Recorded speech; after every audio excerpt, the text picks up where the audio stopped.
you? Well, you got a thumbnail. It's just you though. It's Ben. Yeah. And we're live.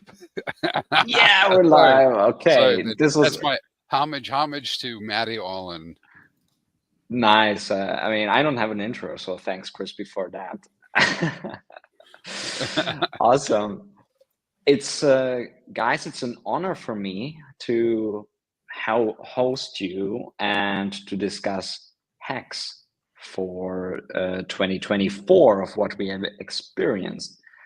And I prepared some cool charts, which I want to go through with you, because we have Crispy, the best data guy in HEX, and we have RHMax, who I just love to stream with.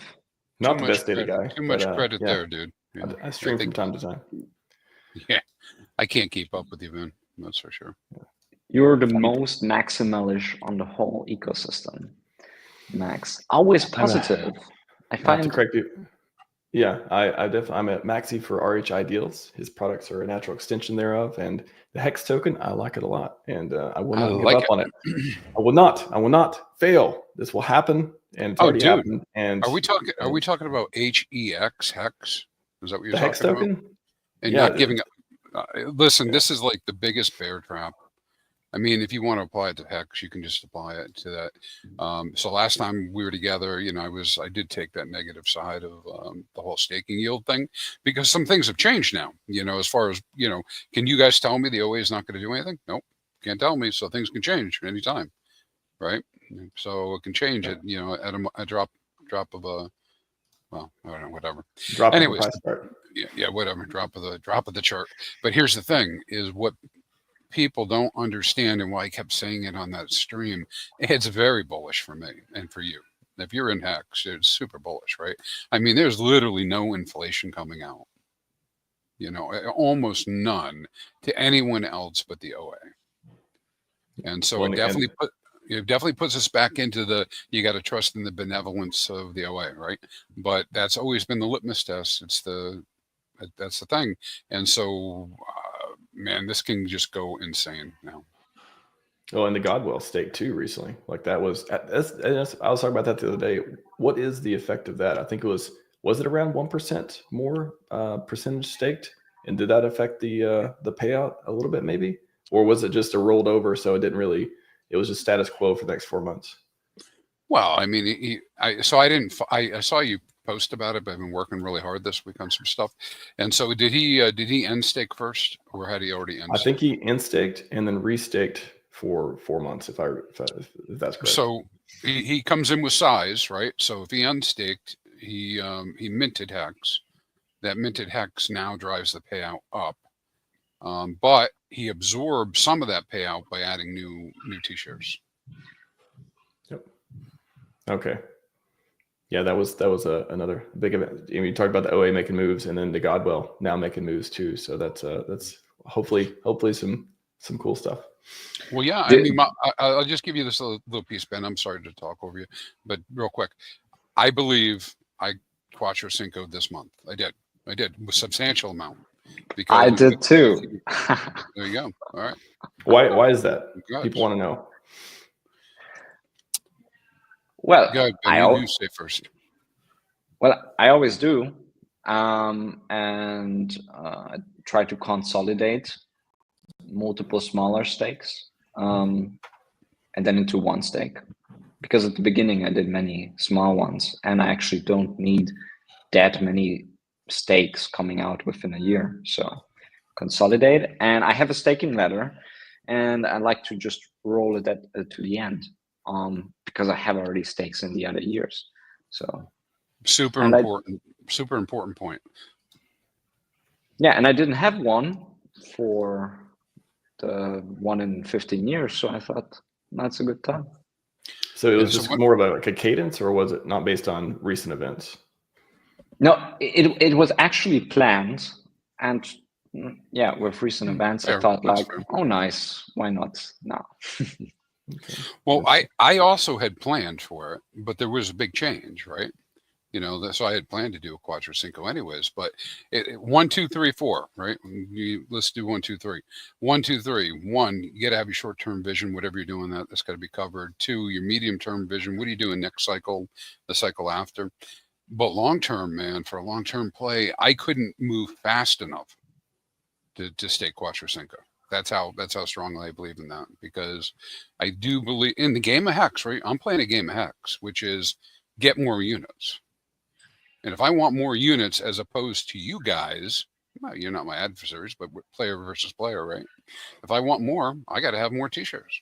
Now, I'm not talking about trading. Trading guys, go do the trading. Okay, I got you. I understand that's part of your short-term vision, your medium-term vision, that's fine. But in terms of getting new virgin HEX, which I like virgin HEX, right? New HEX. That's how you get it. But you're kind of trading t-shirts, so in a way. You're timing the market for t-shirts, Crispy. Is that what you're saying? Maybe not the price chart, but you're trading t-shirts. Very much so. Well, and also right now, and Ben's data may show this as well. I know we're going way off target, so we'll never get to these slides if we don't do it. But the big picture right now is we are coasting in the upwards direction in terms of t-share rate. It's going to go up into the right. We're coasting up into the right. I say coasting because the payouts have come down, so now the t-share rate won't increase as much. But it hasn't course corrected yet, right? So it's continuing to go up faster than people can possibly earn it. And that means, other than the long-term stakers that are in right now, the short guys and ladies, they're not going to be able to get their t-shirts. They're not getting the reward level necessary to keep their t-shirts up. It's nice to have you back on the positive side.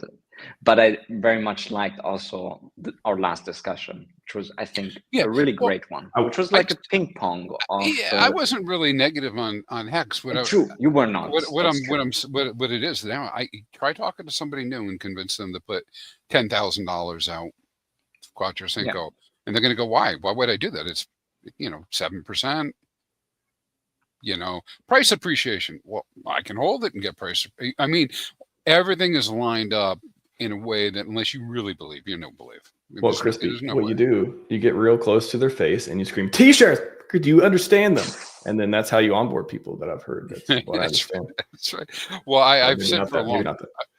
I said for a long time, Max. I think we're going to end up with this really secluded kind of like private staking group of people that, we'll talk about it to anybody who wants to listen, but they're not going to be listening. And so it's a walled garden of sorts. I mean, who in their right mind, right, looks at this and goes, yeah, it's a good idea to lock up for 15 years, right? Everybody's focused on what am I going to make next month, 2 months. I mean, look at Twitter and everything else, right? And just one more point. I know we're going to move on, but the last stream, epic stream, where you guys came on and we had the different perspectives, that was so productive and so great that it doesn't matter. Next time Ben can take the negative point of view, Chris can take the positive. It would still turn out amazing. So it's not even about the sentiment. It was just about like, wow, this is how you look at things objectively and how you look at it from different angles. And it was so good. So I really appreciate you guys for that. Well, yeah, I appreciate that, Max, because you know what? There are people, all the things that I was saying, there are people right now saying it, right? That's how they're feeling. I mean, there are people that last month they were thinking they're going to get, they're going to get their 20% year over year, and they're not getting 20%, and that may affect them. I might not think it's a big deal, but they do. Yeah, and if you wouldn't have taken that position, I would have maybe not realized how strong these feelings are for many people. Because sometimes you only look at yourself and you are feeling, but 100%, and it's hard to understand what's going on. I mean, that's why we look at data, and that's why I have prepared some charts. Should we look at them? Do it. You got chart things? Let's do it. I got chart things. Yeah. But I have to say something. I just figured out that when I stream, it's not really high resolution, and I understand now why. It's because I don't have an internet cable plugged in. It's over Wi-Fi. and that's why it makes the like StreamYard doesn't give such a good high resolution. So sorry for that. Next, I've ordered already everything. Next time will be high resolution. I thought you were a tech guy. Come on. True, I'm in but it for it's the like tech. hosting streams was not something that I was doing. I'm just getting into it, and I like it. No, I hear you. No, it's starting out. Yeah, I know nothing too, and it took a long time to get as bad as I got now. So no worries. So I thought we can start off with the price chart of HEX in 2024. So I limited everything for us to review 2024. And here you can see the combined HEX price chart in orange. In purple, you have PHEX. And the cyan color, I think, is EHEX.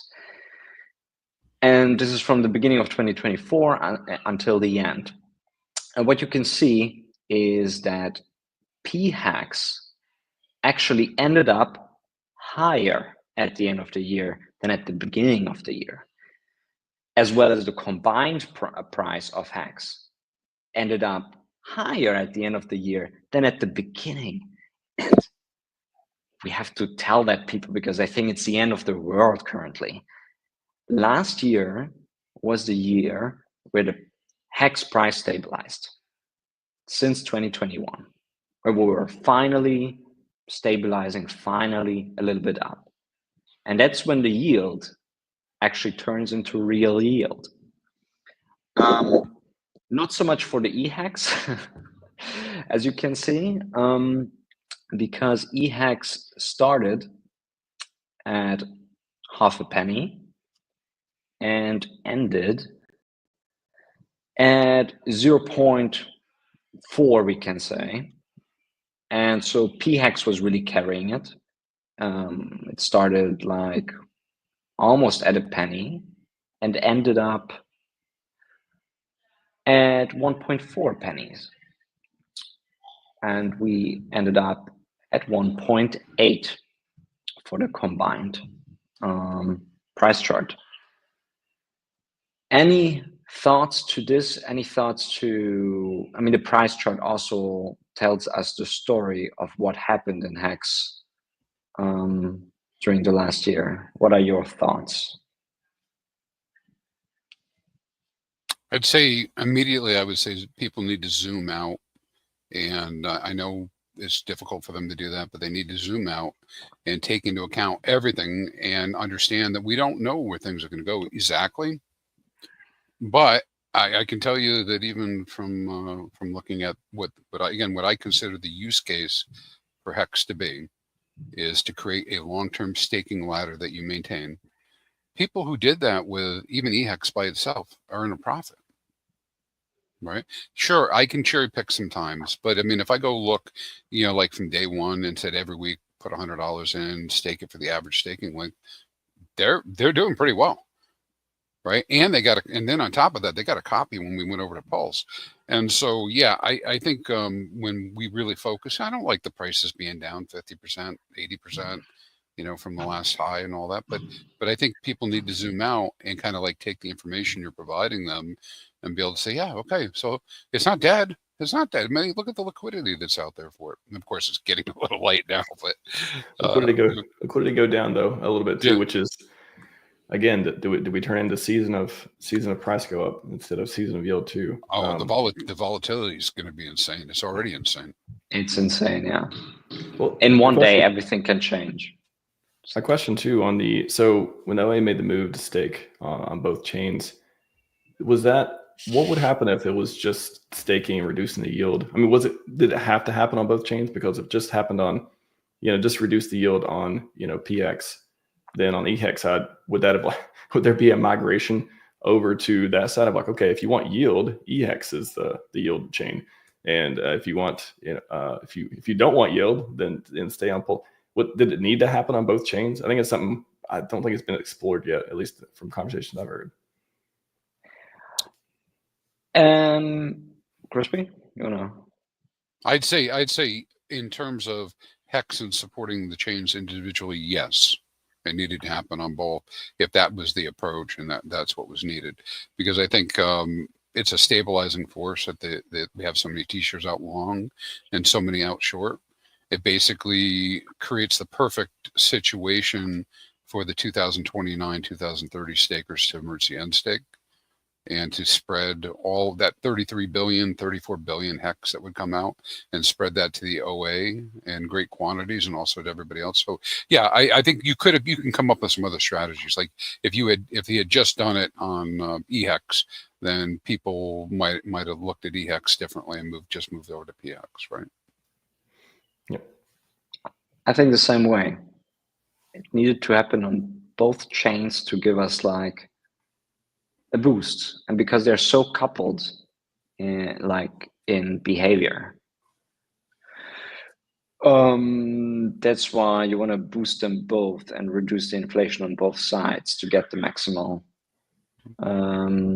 outcome out of it, which is hopefully to the upside. It definitely sends a signal that EHEX is not abandoned. That as well. It's interesting because is it one of those trade-offs? Because I don't know. There's this train of thought saying that I could see where it's like, if RH could abandon EHEX, would he? You know, maybe you could speculate he wants to, but there's no way to do that without keeping everything else intact. It's kind of like even the ink rewards. Okay, this is cannibalizing HEX stakers. So if they're so high, people are maybe staking HEX less. And okay, and then all the OA stuff recently, just everything got lowered a lot. But is it? I don't know. I feel like he's using EHEX as a tool more than like direct support. It's like, well, I still have to use EHEX because otherwise I don't want people to, chase yield over there. And I want them to stay over here. I don't know. I feel like he's making trade-offs, but everything's funneling towards Pulse Chain. That's my sense. Look at it this way too. Just in isolation, with EHEX and the amount of rewards going down, the lack of inflation out into hands, right? EHEX's primary liquidity is over to Pulse Chain, so it'll be less of a drain on Pulse Chain. Yeah, totally. And one more question on this too, just on the price topic. We talked about the ratios, but also just the staking incentive. So is the narrative of reduction of sell pressure still intact for staking? Like, is that, I don't know. How do you all think about, okay, look at all this HEX is staked. That should reduce sell pressure. Like that's like kind of like one of the core ideals too.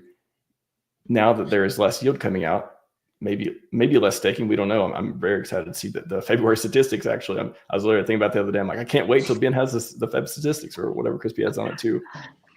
They're loading. Actually, we got just tomorrow, right?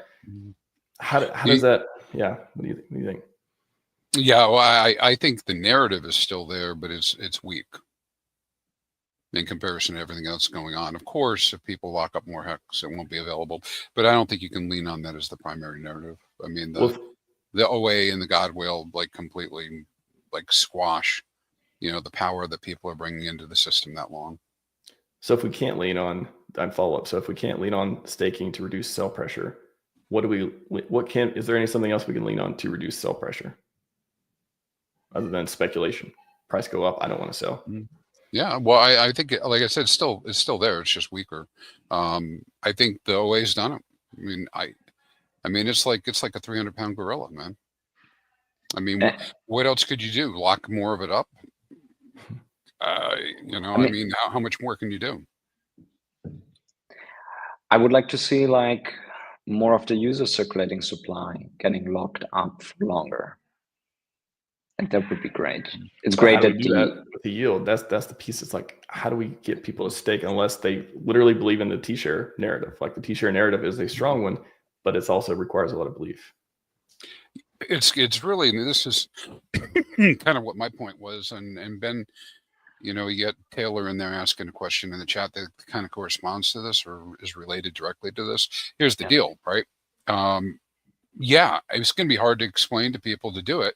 Why do it? Well, because relative to everyone else, if you stake right? You're going to have more relative to everyone else, not the OA, but relative to everyone else, you'll have more.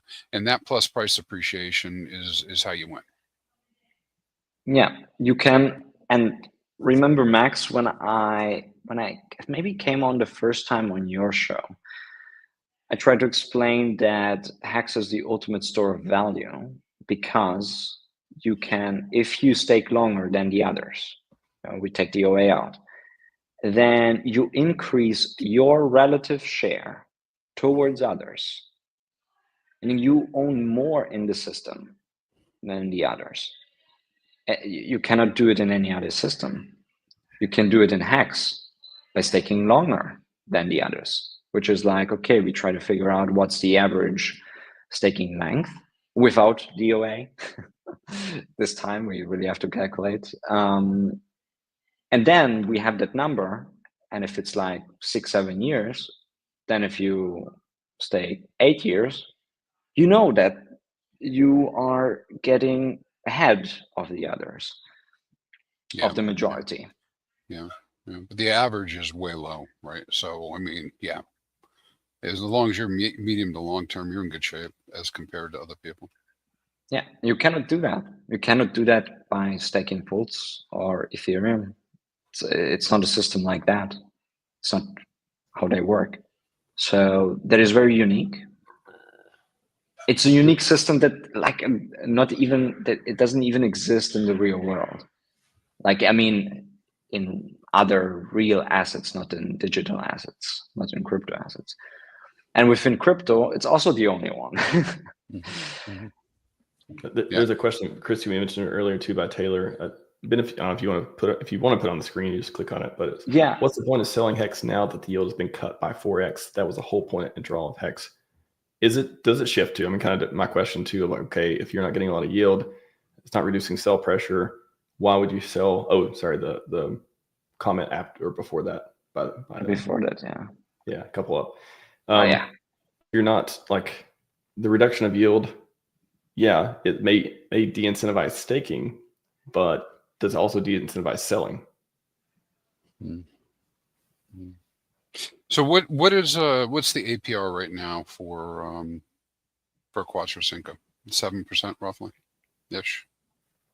Maybe I didn't roll the numbers. That could be. There's something around there, and so doing just roughly, take the middle ground there.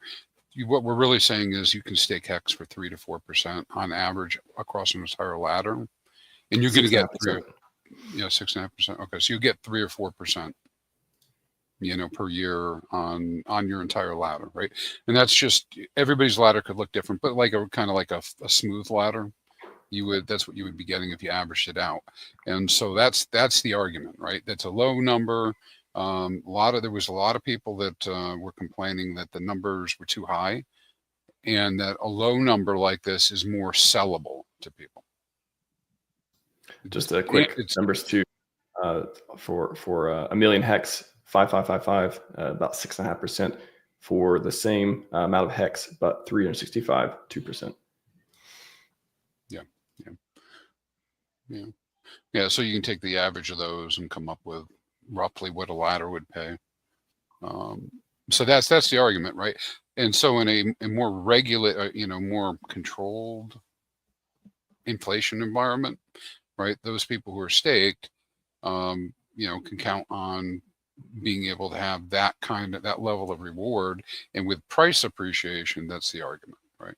Again, this is what my whole point is. Like, it's hard to explain to people why to do it when the next stupid shiny thing is like 200% today. Remember? Start sending postcards, Christy. Start sending postcards. Yeah, send a postcard. But I do think for long-term planning and maybe larger institutions, it's more attractive, right? Actually, if there is a way, like just on postcards, I know we got more charts we're going to move on to, but if we're able to, if there is a way, maybe that AI can help with this. If there's a way to relate T-shares to a real world product, maybe several real world products in comparison, have that on a postcard, have that on any marketing material, just so people can instantly get it without having to, like, again, either super believe or watch 6 hours of Crispy and Ben talk about it. Then maybe that's a good, positive thing too. Yeah, I think that's a good idea. Maybe like the CD chart that they usually put out. And to Taylor's point about reducing selling for now, yeah, it hasn't reduced selling, but here's the thing: you see the liquidity drying up. If you want to sell, you're going to take slippage. You're going to lose even more if you sell, and that's okay. Go ahead. But, and don't mean you, Taylor, but people who do that, they're just going to not get as much value out. And here's the thing: is HEX moves so slow, man. It's like a snail's pace. We might not see the full effects of what the OA has done if the OA does continue to restake for a year and a half before you really begin to see the effects of this. Because it just takes that much time. People already have stakes that are coming out. They already have the rewards. They're, unless they emerge the end stake, they're getting them, when they come out.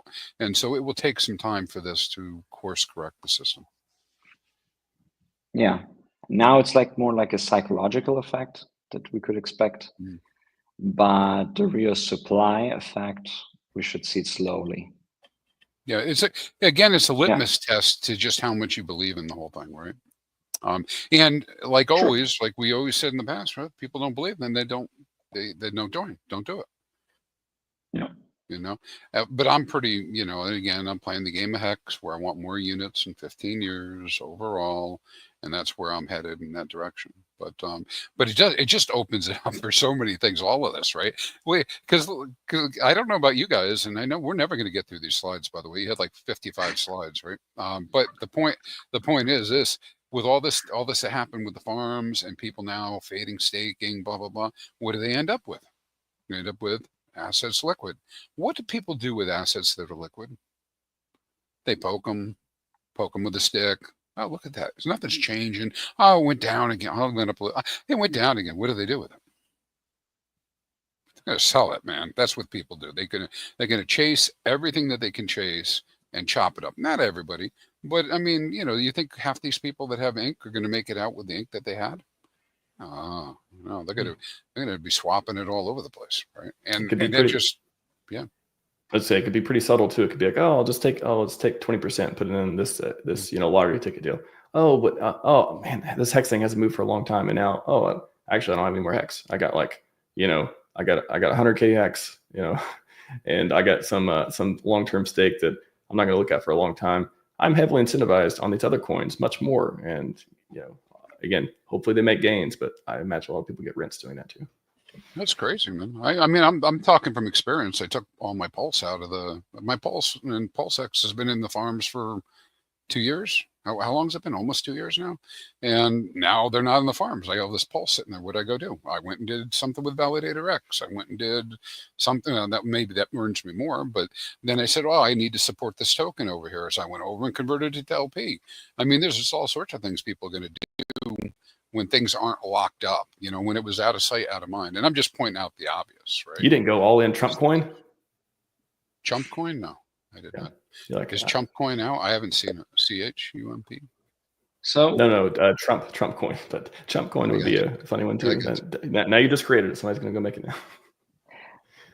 I think, guys, I would like to look at these staking numbers because we're talking about. Do it.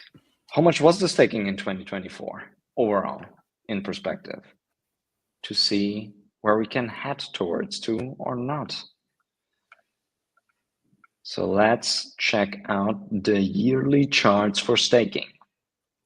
On the left side, we have staking counts. It was actually the lowest staking counts ever recorded. Even 2019, in 1 month, we have surpassed the 2024 staking. Did we bottom, Dev? We only had 74,000. And if you look at the EHEX stakes, it was only 11,000 stakes in total. Mm-hmm. Yeah. But then when we look at the amounts of how much we staked, actually not bad from an amount perspective of how much stakes we made. 172 billion. Yep. Which PHEX takes 115 billion, which is kind of more than 2022 and 2021, if you only look at PHEX, obviously not like 2020 because we had big payday and we have some big OA stakes in 2022. So maybe you can reduce like 400 billion, maybe 300 billion from that, or even more. I'm not sure. I should make a with and without OA kind of like filter button for this one.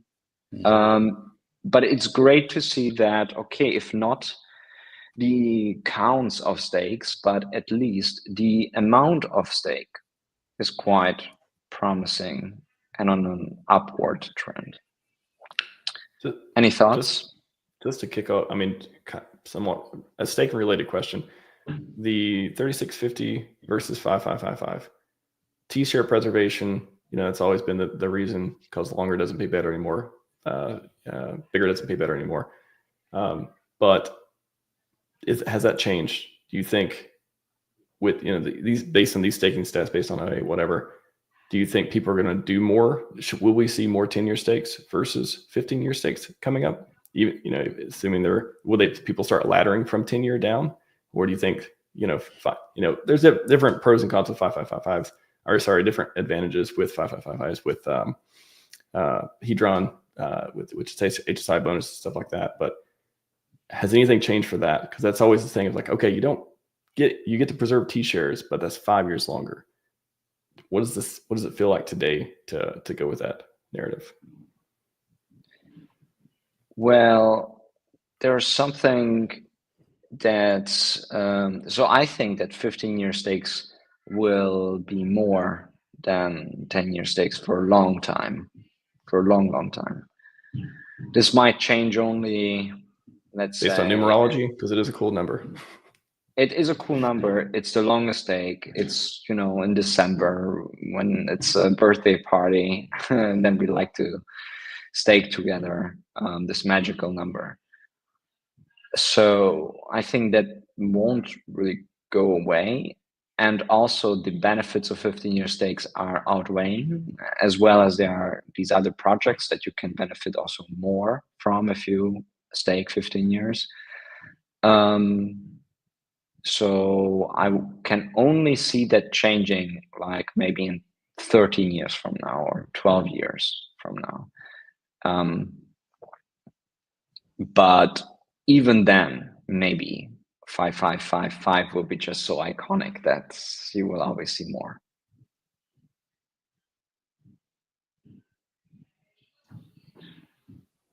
Any other thoughts? Yeah, I agree with you. I think that in general, like staking is passe for people as they're talking about it, and we take out the OA, and the stakes that were made.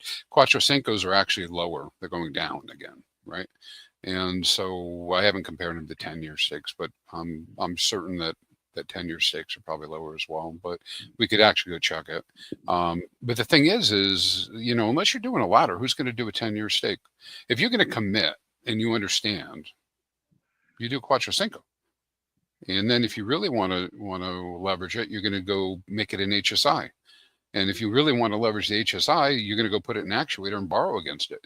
So there's all these things you can do with a Quattrocinco that you can't do. Well, you might be able to do it with some of the lower ones, but it only makes sense if you're going to do an HSI to go, which is a Hedron staking interest, a HEX staking instance. But anyways, the point is, yeah, I think you're right. Other than some people who are tied into the native staking that are going to do ladders, I think Quattrocinco is the way to go. But I think they're going to continue to fall off. So you think based on the bonuses in the ecosystem, that'll help keep 5555 at least some advantages for doing it versus, I don't know, I feel like T-share preservation is very, again, you could say staking has lost its luster, all that stuff too, in the community, at least because of the price down for so long, all that. But so if you're doing a ladder, it seems like if you're thinking between the two, I could see people doing more ladders for 10 years and like not valuing the T-share preservation as much maybe hopefully that makes it come back, and hopefully it's like, oh yeah, of course it was obvious, like that was such a key feature. Well, yeah, I mean, we're going to have to see how the community actually reacts to this whole thing. But I think until we see that, we won't know. But I mean, on the surface, if you believe in going into HEX in the first place, it almost only makes sense to do Quattro Cincos, right? I mean, that's got the strongest selling point. And in fact, anybody doing restaking Quattro Cinco is the only thing that gets them close to, you know, some sort of T-share count that they already had. As we were speaking, I just brought up the full length Quattro. I can't pronounce it. How's it? Quattro Cinco? Quattro Cinco. Quattro Cinco. I can say that, but I can't say other words. I can't roll it out of my mouth. But yeah, we have here the 5 stakes on a yearly basis, and as you can see, we just hit a lower number than in 2023. We did 6,000 full-length stakes compared to in 2023, only 8.5. Most of them PHEX, which is 5,000 stakes, and EHEX had had almost 1,000, more than 2019. All right, but not more than in 2020. And especially 2021 and 2022, you know, we got at one point the HSI staking, and then that was in 2022. So that's why this chart is exploding rather in 2022. But yeah, now seeing this chart, do you feel confirmed? Yeah, I mean, HEX is on a 15-year cycle. And so we saw a crossover recently where the average open staking links were going down versus what had happened in the past, where previously the trend was always up, and right up until the OA staked. And now, you know, the average is high again. And I just think you're going to continue to see that, you know, that type of activity, because it's going to be a hard sell for those who are new to come in and do Quattro Cinco. Maybe that'll change. Cool. Let's go back to the staking stats overall.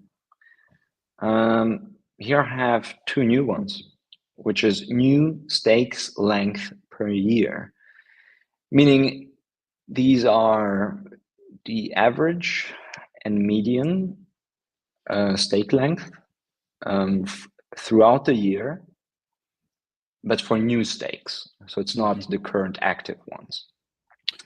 I can't read it. I can't read it exactly, but I was showing that like on a daily basis, it's kind of gotten down to like the average new stake is 2.5 years, 2.6 years roughly in that area. Yeah. So average EHEX, I mean average P and EHEX, both at 1,100 days, which is exactly what you say. About 2.5 years, yeah. And that's very similar to last year in average speaking. PHEX came down to EHEX to meet EHEX, and EHEX kind of like stayed. So 2023 and 2024 was quite the same. But if we look at median numbers, those are really low. The median numbers, they went even more down. Mm-hmm. On EHEX, it's 279 days. And PHEX went even lower. Yeah, it's like people speculate much more on PHEX, I guess. So it's 182 days. Well, the narrative previously was HEX is good because you can earn a passive income from HEX, and you would earn this income in units. And so, of course, that translated into, if I had 10 million HEX, I could stake it for 45 days and make an income, right? And that is what led to the ever increasing bow wave that, you know, in the next 45 days of all these things coming out.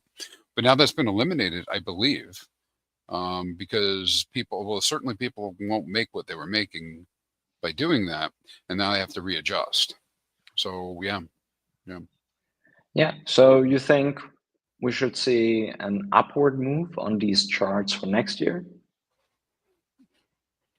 I would think that we will see I think we're just going to see, yeah, I think so, because I think there's less incentive to stake at all. Yeah. I'm not saying that I don't believe it. I believe in staking. I just did it. I'm going to keep doing it.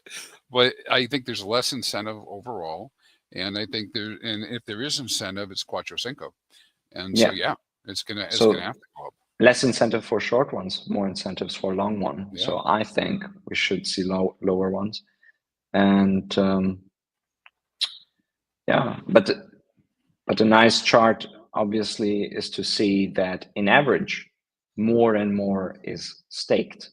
And also to see like, okay, when the HEX price goes further down, that supply is actually picked up, and in average, the amount that is staked is getting higher. And that was like the big discrepancy for 2024. Both PHEX and EHEX went up in average new staking principal. 1.1 million was staked in 2023 in average. In 2024 for PHEX is 1.8 million, a 64% increase. But EHEX, it's a whooping 5 million per stake in average. That's a 341%.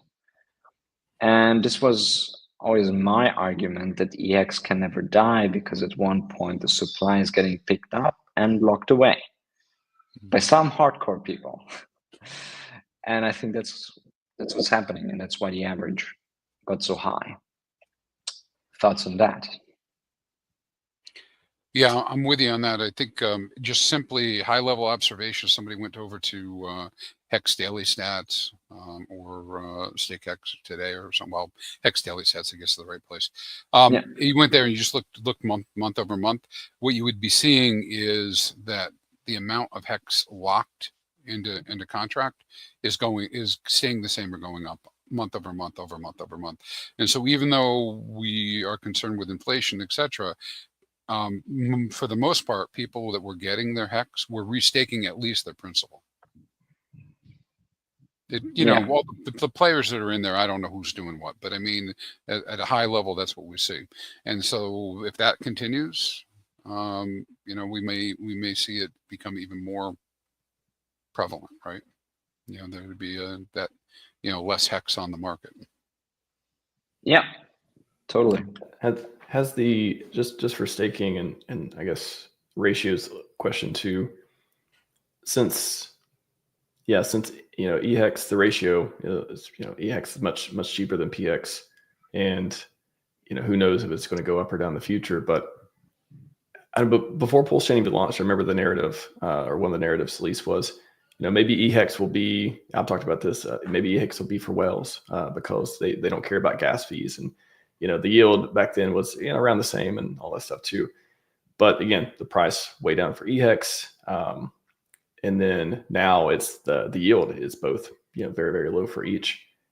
Is that, I guess for EHEX, is if we did get close to parity or something like that, would that affect it's funny, it's almost like the attractiveness, if it drove the ratio closer and the EHEX price up, it's almost like this, I don't know, catch-22 of like, it needs to be attractive enough for that to happen.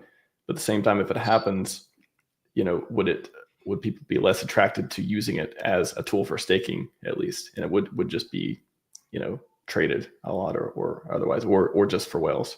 I don't know. What do you all think about some of those narratives?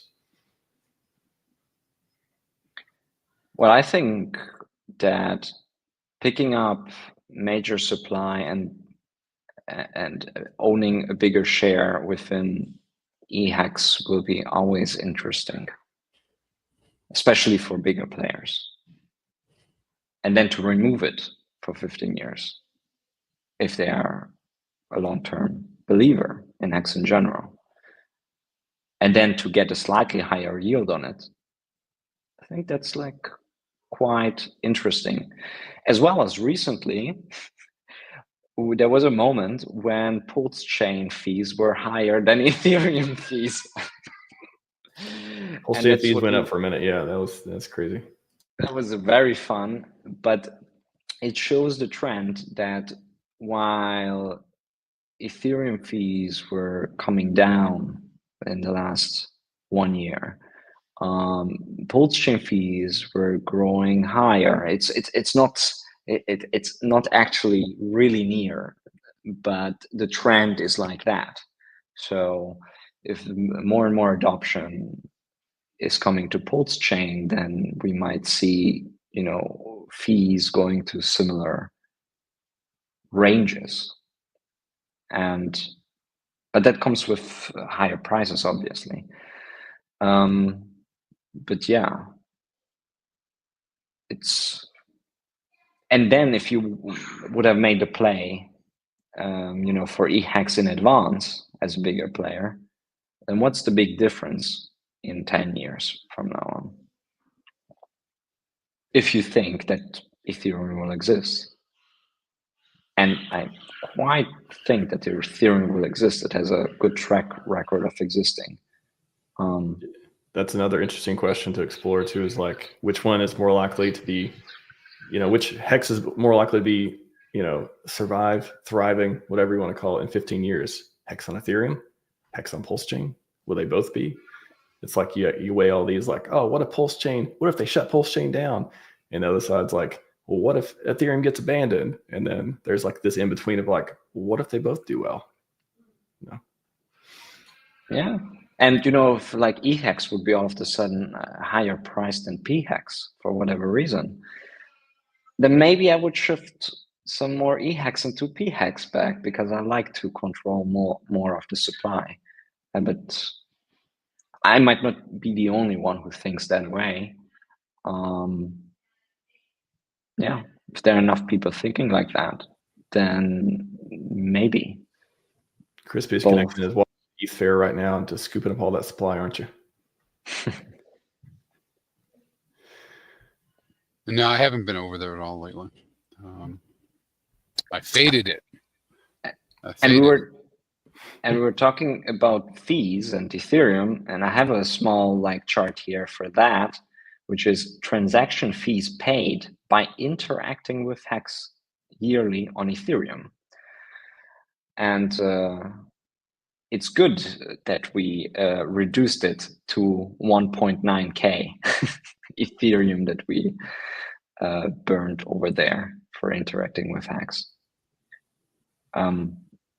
Going down 72%. You have something against Ethereum miners? You trying to put them out of business? Or you just prefer Pulse Chain miners? Maybe that. I guess we prefer Pulse Chain. And especially if we are like trading EHEX mostly on Pulse Chain, then then we only need to do staking on Ethereum. Like there's the comment from Hex Farmer 5555 stakes are my vote to stand strong with Richard Hart. It is, you know, that strikes me as like, you know what, maybe even if nothing else, a political statement of 5555s are political statements as well, as long as much as freedom of speech and freedom of movement, all that stuff too. I like it. I like the spirit. I like the spirit, Hex Farmer. Me too. We will win. Let's do this. I'm here to win. You guys here to win? I'm here to win. You here to win? Ben's here to win. Obviously. Yeah. Another interesting chart is like the staking starts to ends ratio. Just to put things in perspective, it was always going down yearly. An equal ratio would be 1. And in 2023, we were still at 1. So we made as many stakes as we ended for EHEX and PHEX. But 2024, we saw the low numbers. So PHEX is at 0.77. I mean, okay, quite close to 1. And EHEX is at 0.32. Funnily, if you would add them up, you would get to 1, but yeah, obviously now you have 2 chains to make a stake, and I'm not sure how you guys do it, but I don't do simultaneously stakes on both chains anymore.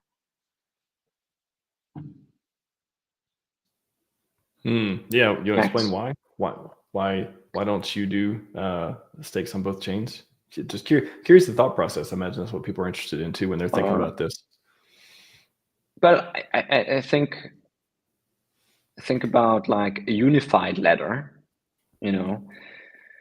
So, and because I believe in both, I don't mind if 1 year I get an EHEX stake out, and in the other year I get a PHEX stake out. So I don't mind that much, and that's why I only make.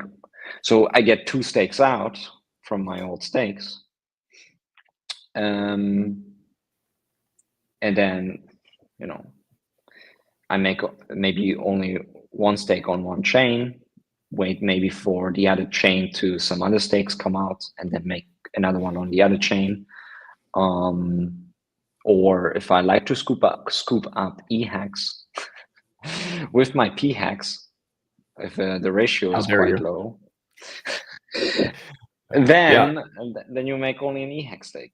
Or at the beginning of Pulse chain, when you were, with your EHEX going into PHEX, which I might did, then I did a stake only on Pulse chain. So there's a few different pieces. Yeah, it's kind of like, okay, so people who have 2 stakes coming up, they stake before the fork. They still got them, they're coming up this year, next year, whenever, 5 years from now, whenever. It is the decision of like, okay, what do you do with when they both come up? Can you afford to end them, first of all, on Ethereum specifically? And if you can, when you end them, what do you do with it? Do you roll one into another? Do you hold one liquid and restake the other? Do you hold them both liquid? Do you restake them both? Do you restake them for different lengths? Yeah, there's a few different things. Because I imagine you've been an ecosystem for a while. You may have a ladder. You may have stakes coming out over time, and yeah, it is one of those decisions. I don't know about you guys, but when you have a stake coming up, it is that tingling feeling of, what am I going to do with this? I don't imagine the feeling becomes, man, it'd be a great time to dump this for USDC. It'd be a great time to cash out at the all-time lows. I don't imagine that's a common feeling. But yeah, the other options are probably more common to think about.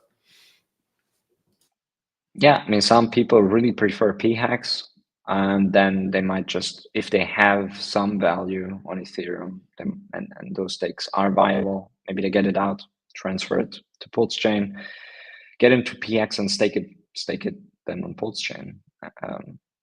Yeah, so it's a little bit about belief. So I believe in both. So I like to have a kind of like a unified ladder going on for myself, which then I don't want on. If I do stake at the same time, even, I don't like them to expire at the same time. Yeah, that's me.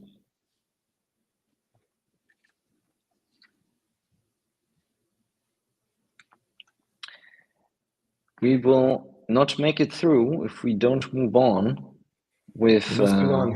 We got six minutes left. I got 6.339 minutes. 6 points. Okay. Maybe.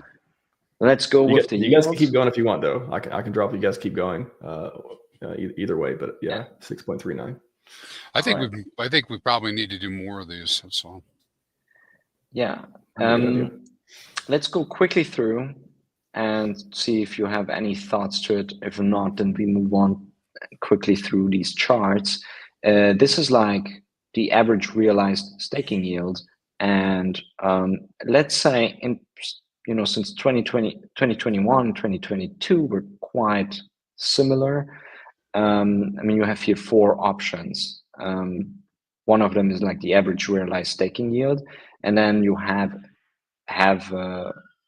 for EHEX and PHEX, and then you have it without the penalty stakes. And then in 2023, this chart started to go upwards, and in 2024, it really is kind of like exploding of how much realized staking yield is made, especially if you were in HEX and you were faithful and you didn't get penalties. Well, man, then you did 67%. I mean, the average person, like basically on Ethereum, did 67%. If with penalties, I mean, still, 53%. And on Pulse chain, the average was 34. And when you don't count the penalty stakes in, 43%. And I mean, this chart is the one that we like. Oh my God, it's so much yield. It's so great. I mean, that's why we're in HEX. And this one will change for 2025. And we want to see it go down so that we have less inflation. If you have no thoughts on this one, I'm going. Yeah. Now, unless we see capitulation of stakes, I'm going to gather that we'll see this continue to increase in 25, and you won't see it cycle until 26, 27 in the downward direction. Yeah, but we might not increase this chart. We might, let's say, stabilize on it for 2025. Maybe. Don't know. We'll have to watch and see. Right. Just remember, you have all these stakes out there that are sunk in, that have already earned all the yield. Right. So they're not going away unless they merge the end stake. True. That's true. And what would make the merge the end stake price go way up? Or price go way down? One of those two. Or good news, bad news. Don't know. That's why it's in safe mode. If we did another 90% down from here, do you think we'd see the merge the end stakes? I think you see a lot of rage quitting. I think that we'd see them all cleaned out. No, I think you have more likelihood of merging end stakes with price go up. Yeah, it would just seem so. I don't know. I couldn't rationalize. Like it would have to be like an emotional thing of like, you know what, I'm not doing this anymore. But I can't. I don't know. It would be hard for me to see merge the end stakes go up if price went down. I'm not, knock on wood. I don't want price to go down, but that would be interesting. If price went up, though, I could see that. If it went up like 10x. Well, combined with FUD, right? If you believe, you wake up in the morning, you see the news, you believe that HEX is going to 0, but you can get 10,000 out now, would you merge the end stake? So it's more of a question for bigger players, because small players are like, if you think HEX is going to 0 and you can get $25 out now. I think small players will do that even more. Oh man. But there's probably a point, right? I mean, how many times have you had something and you round tripped it, and then it does get to a point where it's so low you're like, nah, just leave it alone. I mean, 3.5 years, Crispy. 3.5 years. That's what we've all been doing. I have here the emergency end staking chart by year, and for 2024, like PHEX people were quite emergency end staking. Compared to HEX stakers. 2024, the year of panic, the year of upside down. Yeah, that was rough. Yeah, and these are counts, right? Not these are counts. Mm-hmm. These are counts. But obviously, when we look at the penalties in amount, which is up here, oh boy, we had 5.1 billion HEX penalties in total. And I mean, on PHEX as well, a lot, like 3.2 billion was HEX in penalties and 1.8 billion was in PHEX. And this comes from, I remember our nice conversation, Max, after March, after the legendary HEX tweet.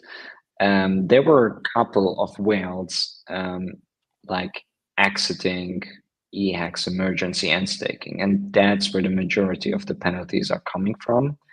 For that number, yeah. And then later on, I'm not sure if it's the same. That would be an interesting thing. But later on, when the price really dropped, PHEX price also dropped. Then we saw like penalties also rising in PHEX, and that's when we got really big amounts of PHEX. So they were not exactly happening at the same time. So EHEX went first, and then somehow I guess the belief was shaken, maybe for a moment, and then PHEX followed with this big amount, and it accumulated for this new record for 2024. Yeah, I think if we looked at the overall average, you can see that the average per day is going up on a trend, but it's still relatively low, around 4.5, except for these types of events that you're talking about. It's like 4.5 million on PX per day, 4 million, something like that. But I think, yeah, your point's well taken, right? That was an example. Price went down, people emerged against it. Real quick, Hex Farmer's been asking a lot of good questions too. I just want to make sure we get Cool. one of them at least. Off the top of your head, I mean, it's way up. You don't have to post it unless you just want to scroll up and find it. But how much non-OA and non-Godwell Hex is not staked? So user supply minus OA and Godwell that's not staked. I have the user circulating supply, but Godwell is in it. And I got it on a yearly basis. This is a very good question, and it's one of my favorite charts. And I think the first time I posted my kind of metric, people said that I was not estimating correctly. But now with the recent events of the OA staking, my numbers are quite dangerously close to the ones we're seeing. Because I will cross-check, like especially now with the OA staking, these things, but the numbers are very close. So this model, for me, just got much more validated than ever before. And the user circulating supply here on this chart is an average within the year. But I like to post it in my monthly reports. So if you want to see for February, that will be an interesting one. But as you can see, the user circulating supply really increased. I mean, since 2020, we were keeping it quite stable.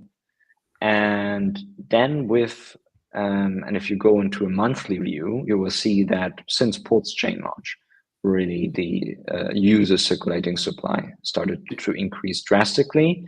In 2023, we had quite a close user circulating supply for both hexes, like around 21 billion. And now in 2024, the average throughout the year was 30 billion for EHEX. PHEX also increased, but not that crazy. To 24 billion. And currently we are already much higher than 2020, these average numbers in 2024. Right before we go to, do you have the other side? Do you have the user staked percentages minus OA? Probably not minus Godwell, but how much user supply is staked? I have not. I stumped them. Yes, I did it. This is hard to do. Asking a question that Ben or Crispy don't have. It's just not prepared. It's something that I could do. I remember before the whole like OA staking events this year, how much was staked? Like 50 billion or something like that? So around 60 billion, yeah. Around more like 60 billion. And I think, isn't it like 20 billion from the OA, something like that, and then 40 billion staked would mean that would be the user. I have to check these numbers, but I have something. Once I think I ran the numbers, and this is somehow in my mind, or was it maybe 20%, or was it 20 billion? Yeah, I mean, I have to check. So yeah, we definitely had seen an increase in user circulating supply because people were getting their HEX out and not restaking it, right? Yeah, So using it for makes sense. so many different purposes, liquidity providing, going into all sorts of new projects because Pulse Chain launched. So the community had all of a sudden so many things to do. Yeah.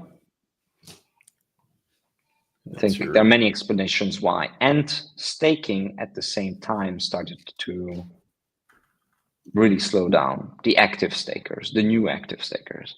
So that's also a cause. Make staking great again one day. This is probably a good. This might be a good point to break. You know, so Max can do his thing that he's got to do, Ben. But I think we should do another one of these because I know you got more. Yep. Got more. Gonna have the staking percentage chart too. If Ben gets around to looking it up, that'd be cool to see. Yeah, I have. We can go quickly through my. They load a little bit longer, except for the active stakers chart that's already loaded. Now that we're talking and I brought it up, we can have just a quick look. Yeah, as you can see, since 2022, as I said, with the user circulating supply increasing of what we have seen just now, in 2023 and 2024, we're just kind of like flat in active stakers. So yeah, we have an increase.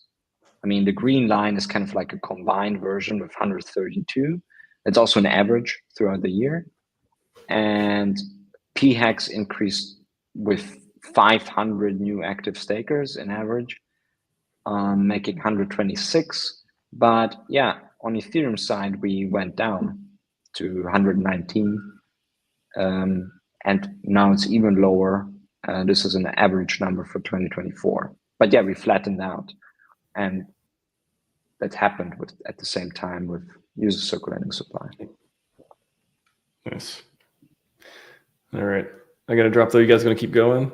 I'll drop or wrap it up. It was so nice to have you on, Max. Yes. Thank you. Thank you. Awesome time. Thanks for the invite, and I'm glad we kick off the episode 1 in the awesome HEX review. And yeah, let's see this thing. We'll see HEX to the moon, community to the moon, data to the moon. Excited to see you guys, but I'll see you later. Take care. Take care, Max. See ya. Ciao, ciao. All right. Crispy, are you still here with me? Or do you think we should wrap it up? While Crispy is like busy, we can look together at another chart. And guys, it's quite new for me to host streaming events, and I'm really not good at reading comments, but I should actually. Let me check out some comments. HEX is the reason time travel is impossible.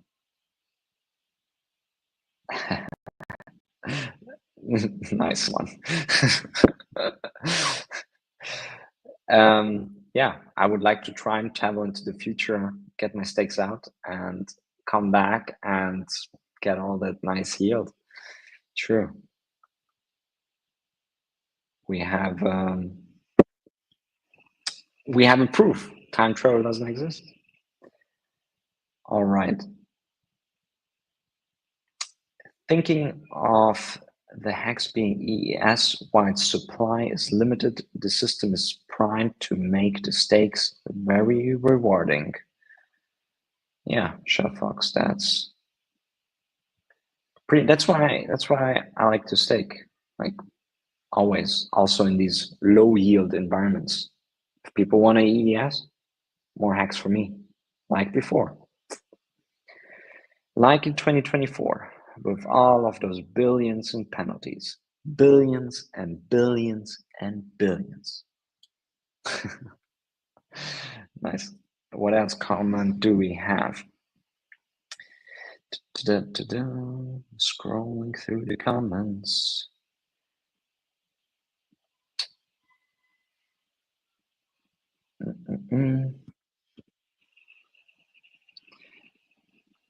All right. right.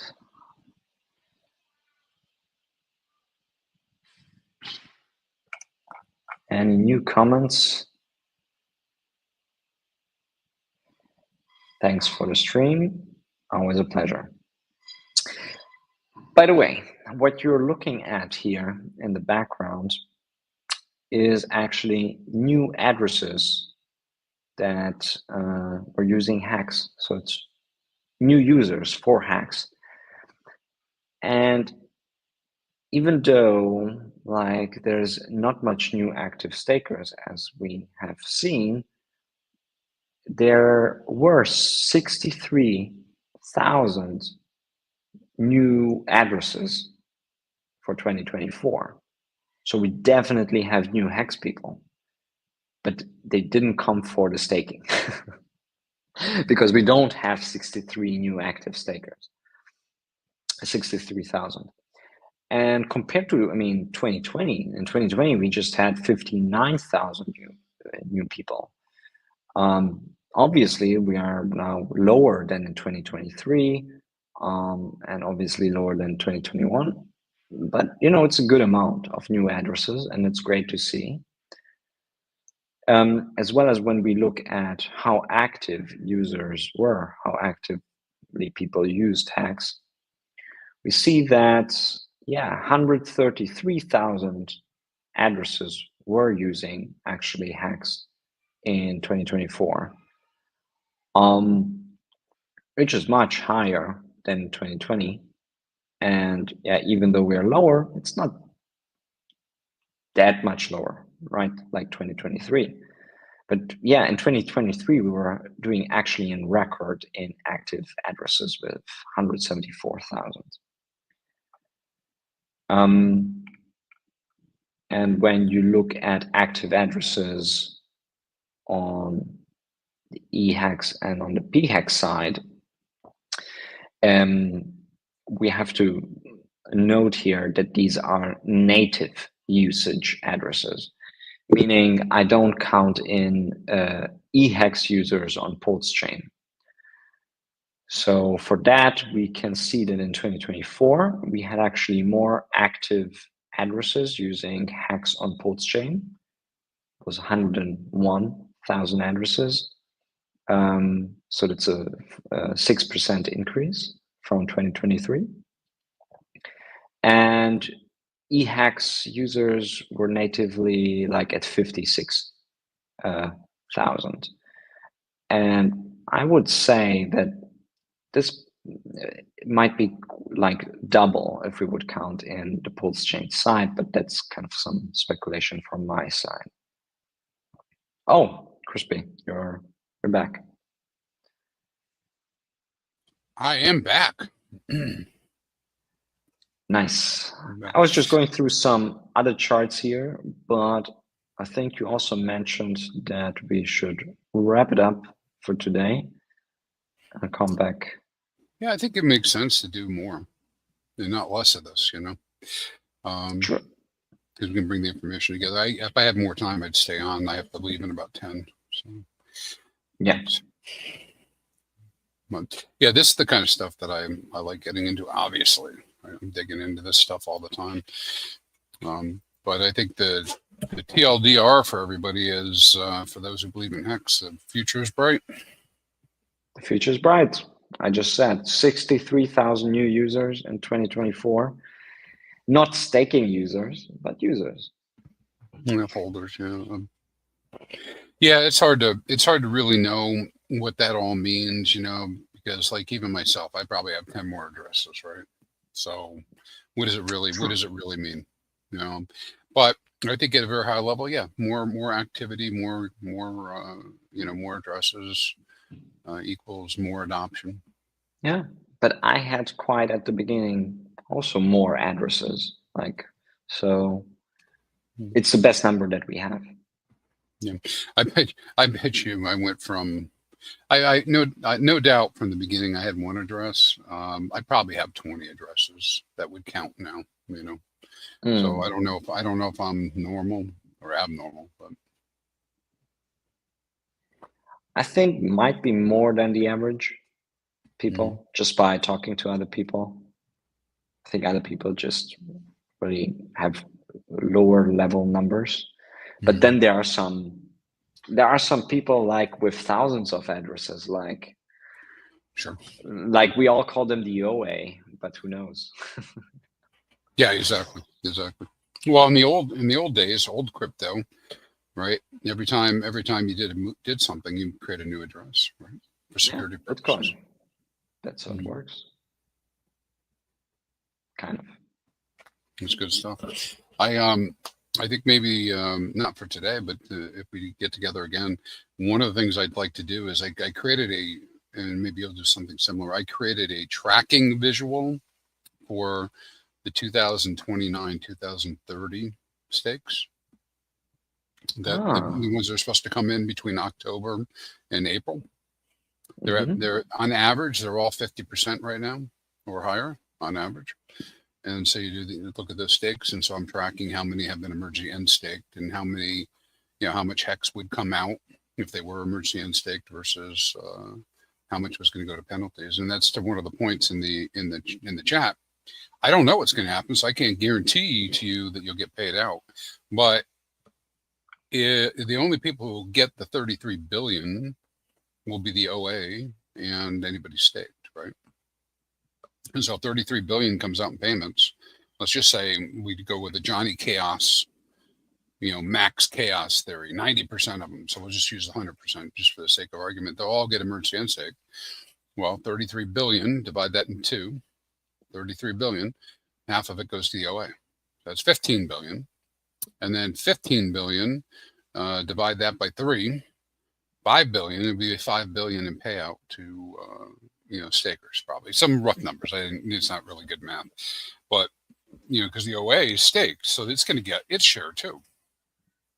But we could be looking at something, really high like that, somewhere in the billions, if that type of event took place. And if we took 5 billion and divide that out by just say 9 million for non-OA T-shares, that could be an additional, my math comes out to me 555.55 additional HEX, but it must be true. Must be true. It's quadricycle. But I mean, so you could see if that was to happen, that people would get an additional payment, which is the equivalent right now per T-share, right? Which is the equivalent right now of something like a whole year's worth or more of yield, all because of that additional, right? And again, the only people who would get that would be the people who are staked. The believers, a redistribution. Redistributed. I hope that it's gonna be good this year for HEX with a promising 2024 promising in the sense that we had all sorts of lower charts, lower staking numbers, but the price was managing to stabilize. So that is a good sign. I think we're primed and prepped for multi-dollar HEX for sure. That's nice to hear. So let's do it again, Crispy. Thanks for coming on. Thank you for the invite. first show. Was this really your first one? The first one, which I'm labeling as a first one. The first live one where I host others. I did a couple of videos before, and I was on other shows, but it is basically my first one. Yeah, have to get into reading comments. Yep. Yeah, little tip there. Ignore the negative stuff. Focus on the positive. Not that anybody put anything negative in there, but you'll get, the more you do this, the more weird negative comments you'll get. I see. Cool. Thanks for the tip. I'm trying to keep positive. I'm sure you would have figured that out yourself. But all right, Ben. Well, good. Hey, thanks very much for the invite, and we'll see you the next time. All right. Cool. See you guys. Thanks for the chat. Thanks for viewing. We gotta Bye-bye. gotta cue the Knight Rider music in the background now. You know, from Oh, yeah. from RHMax. Yeah. All right, guys. We'll see you.